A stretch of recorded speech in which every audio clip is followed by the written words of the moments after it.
যারা ফেসবুকে থাকতে চান আমাদের সাথে তাদেরকে বলি যে আমাদের ফেসবুকের যে পেজটা রয়েছে সেটা হচ্ছে, সেখানে চলে যান www.facebook.com/radio.ফুর্তি। ভুলেই গেছিলাম এগুলো, www.facebook.com/bhutfm.russell। বাট ইনফ্যাক্ট আমার কাছে এই কটা দিন বেশ ভালোই লেগেছে, এবং কেন যেন আমার কাছে মনে হয় যে এই মানে মানুষের মধ্যে যোগাযোগ করার প্রক্রিয়াটা অনেকটা পরিবর্তিত হয়ে গিয়েছিল, অনেক আগের মতো হয়ে গিয়েছিল। যাই হোক, আমরা আবারও আপনাদের সবাইকে স্বাগত জানাচ্ছি এবং আশা করছি আজকে যে ঘটনাগুলো আছে সেই ঘটনাগুলো আপনাদের অনেক ভালো লাগবে। প্রতি সপ্তাহেই আমরা আসলে অপেক্ষা করি আপনাদেরকে ঘটনা শোনানোর জন্য, এবং অধৈর্য হয়ে যাই আমরা যতক্ষণ না পর্যন্ত আপনাদের কাছ থেকে শুনি যে কোন ঘটনাটা কেমন লাগছে। সো আপনারা আশা করছি যে আমাদেরকে যত দ্রুত সম্ভব সেগুলো জানিয়েও দিবেন।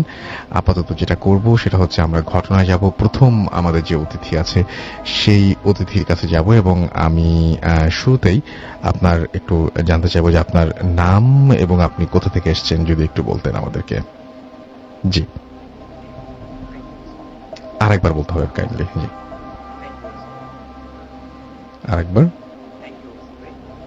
জি, আপনার নামটা একটু বলেন। আচ্ছা, আমি সাজিদ, আমি এসেছি টঙ্গী কলেজ গেট থেকে। টঙ্গী কলেজ গেট থেকে। ওকে ওকে, তো আপনার জি প্লিজ আপনার ঘটনা শুনি আমরা। আচ্ছা, আমি এখন যে ঘটনাটি শেয়ার করবো এটা আমার নিজের সাথে কোনো ঘটনা না, এটা আমি আমার মায়ের মুখ থেকে শুনেছি। আমার কাছে খুব ইন্টারেস্টিং লেগেছে। হ্যাঁ, শুনি আমরা ঘটনাটি। ছিল 1990 সালের ঘটনা এটা। তো ঘটনাটি ঘটে বরিশালেরই কোন একটি গ্রামে। আমি গোপনীয়তার সাথে গ্রামের নামটা বলছি না রাসেল ভাই। ঠিক আছে, নো প্রবলেম। তো ঘটনা হচ্ছে আমার গ্রামেরই একজন লোককে কেন্দ্র করে, যিনি হচ্ছেন আমার চাচা, সম্পর্ক নিয়ে আমার চাচা হন, ওনার নাম হচ্ছেন বিল্লাত আলী। আচ্ছা, তো ঘটনাটা ঘটে ঢাকায়। আমার আরেক চাচা যার নাম হচ্ছেন আব্দুল খালিক, আমার এই চাচা ঢাকাতেই সড়ক দুর্ঘটনায় মারা যান। তার মৃত্যুটা স্বাভাবিক না, আপনারা জানেন যে সড়ক দুর্ঘটনায় মারা যাওয়া মানে অপমৃত্যু হওয়া। আচ্ছা, তো আমি সড়ক দুর্ঘটনাটা একটু বর্ণনা দিই। সেটা হচ্ছে যে উনি ঢাকাতে একটা সরকারি অফিসে চাকরি করতেন। তো উনি রেগুলার বাসা থেকে সাইকেলে করে অফিসে যেতেন রাসেল ভাই। বাসা থেকে অফিসটা খুব বেশি দূরে ছিল না। তো উনি বরাবরের মতো সেদিনও সাইকেলে করেই যাচ্ছিলেন। তো উনি যখন সাইকেলে করে যাচ্ছিলেন, উনি রাস্তার একটা পর্যায়ে যাওয়ার পর ওনার সাইকেলের চেইনটা পড়ে যায়। তো উনি তখন রাস্তার মাঝ প্রান্তে থাকা অবস্থায় সাইকেলের চেইনটা পড়ে যাওয়ার কারণে উনি রাস্তার মাঝখানে দাঁড়িয়ে সাইকেলের চেইনটা ওঠানোর জন্য চেষ্টা করতেছিলেন। তো অপর প্রান্ত থেকে একটি দ্রুতগামী ট্রাক এসে রাসেল ভাই তাকে চাপা দিয়ে যায়, ট্রাকের নিচে চাপা পড়ে উনি মারা যান। তো আমি একটু বলি যে উনি যখন ট্রাকের নিচে চাপা পড়েন তখন ওনার দুই থাইস রান এদিক দিয়ে আর কি বিচ্ছিন্ন হয়ে যায় শরীর থেকে, এবং তার মাথাটা বিচ্ছিন্ন হয়ে যায় এবং মাথাটা একটু বিভৎস হয়ে যায়, আর যেটা বুঝতে পারতেছেন আর কি। তো রাসেল ভাই যথারীতি লাশ মর্গে নেওয়া হয়। মর্গে নিয়ে তদন্ত শেষে লাশটা আর কি তার গ্রামের বাড়ি বরিশালে পাঠিয়ে দেওয়া হবে। তো রাসেল ভাই তো মর্গে থেকে ওইখান থেকেই তাকে মানে দাফন কাফন পরিয়ে আর কি, কাফনের কাপড়টা পরিয়ে আর কি বরিশালের উদ্দেশ্যে পাঠিয়ে দেওয়া হয়।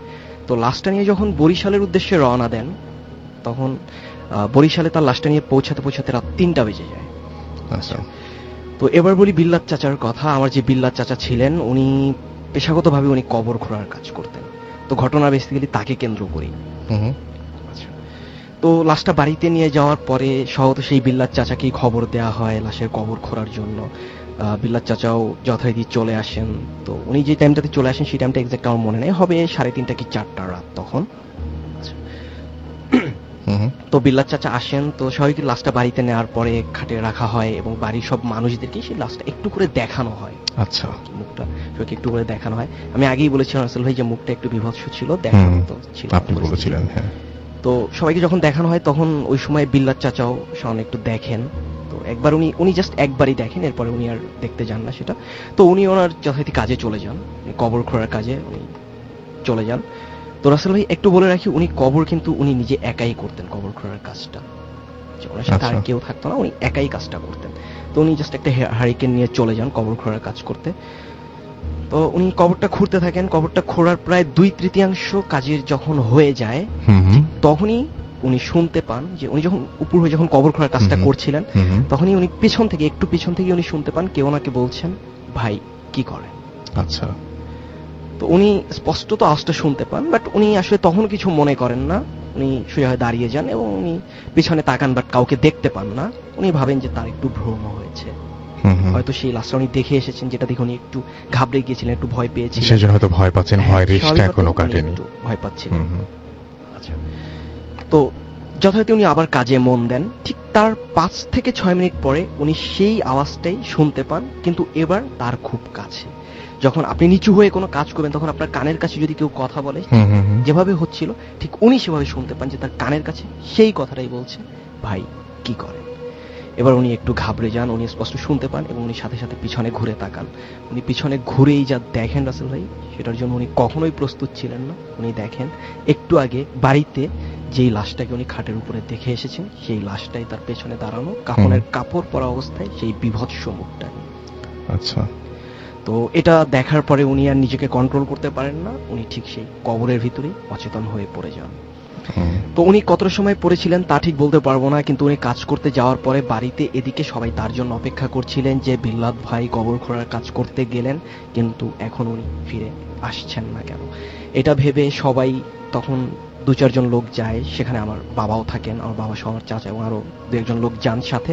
তারা সবাই গিয়ে সেখানে দেখতে পান সেই বিল্লাত চাচা কবরের ভিতরে অচেতন অবস্থায় পড়ে রয়েছেন, উপর হয়ে। আচ্ছা, তো তাকে উপর হয়ে পড়ে আছেন, উপর হয়ে পড়ে আছেন। তো স্বাভাবিকত তাকে ধরে নিয়ে আসা হয়, সেখান থেকে তাকে বাড়িতে এনে তার মাথায় পানি দেওয়া হয়, চোখে মুখে পানি ছিটা দেওয়া হয়, তাকে পানি খাওয়ানো হয়। এরপরে তিনি একটু আশ্বস্ত হওয়ার পরে, একটু সুস্থ হওয়ার পরে তার কাছে জানতে চাওয়া হয় কি হয়েছিল।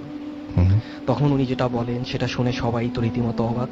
উনি বলেন যে আমি কবরের পাশে খালিক ভাইকে দেখতে পেয়েছি, ঠিক কাফনের কাপড় পরা অবস্থায় উনি আমার পেছনে দাঁড়ানো, তার সেই বিভৎস মুখটা। তো যথারীতি রাসেল ভাই সেখানেই ঘটনা শেষ হয়ে গেলে যেতে পারতো, কিন্তু ঘটনাটা সেখানেই শেষ হয়ে যায়নি। তারপরে লাশটা দাফন করা হয়, লাশটা দাফন করতে করতে সকাল 7টা বেজে যায়। আচ্ছা, তো সবাই তো লাশটা দাফন করা হয়, দাফন করে সবাই যখন ফিরে আসছিলেন দাফনের কাজটা শেষ করে, তখন ওই বিল্লাত চাচা উনিও সেখানে ছিলেন, লাশটা ধরে কবরে নামিয়েছিলেন। উনি কবরটা শেষ করার পরে যখন ফিরে আসছিলেন, তো সবাই যখন ফিরে আসছিলেন, বিল্লাত চাচা উনি ছিলেন সবার পেছনে। তো উনি পেছন থেকে আসতেছেন, কবর থেকে ঠিক 10টা স্টেপ সামনে আসার পরেই উনি কবরের ভিতর থেকে উনি শুনতে পান যে ওনার কাছে মনে হচ্ছিল আওয়াজটা কবরের ভিতর থেকে আসছে। সেই খালিক চাচার কণ্ঠেই কেউ বলছে, ভাই আমাকে একা রেখে কোথায় যান।